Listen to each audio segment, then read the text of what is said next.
Hello everyone, আসসালামু আলাইকুম। আশা করি সবাই ভালো আছেন, আমিও আপনাদের দোয়ায় ভালো আছি। ওই যে দেখেন বাহিরে কি পরিমাণ রোদ উঠছে। বাহিরে রোদের দিকে তাকাইলে একটু ভয়ই লাগে, গরম তো সমস্যা নাই, বাতাস আছে আজকে। আমার জন্য ভয় নাই, ভয় হয়েছে যারা রোদের ভিতরে কাজ করে রাস্তাঘাটে, তাদের নিয়ে টেনশন। আসলে গরমের ভিতরে কাজ করাটা অনেক কঠিন। আর প্রথমত সবাই একটু আরামে কাজ করতে চায়, এটা হচ্ছে কথা। এখন হচ্ছে বাজে 10:30, রান্না বসায় দিছি চুলায়, গ্যাস একেবারে কম। আজকে রান্না করতেছি কাঁঠালে বিচি দিয়ে চিংড়ি মাছ আর পুঁই শাক দিয়ে, আর ছোটো মাছ চচ্চড়ি করবো, একটু ডাল রান্না করব।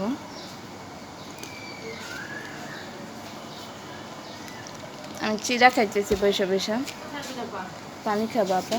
আসেন, রান্না বসাই দিছি, কারেন্টের গেট খুলে দিয়ে। কেন আপা? আসেন, আমার ব্যাগটা নেই। আজকে আর এদিকে আসবো না, ওই সাইডে যাবো, ওই জন্য আসবেন না? এদিকে আর আজকে আসবো না। আল্লাহ হাফেজ, সবাই ভালো থাকবেন, সুস্থ থাকবেন।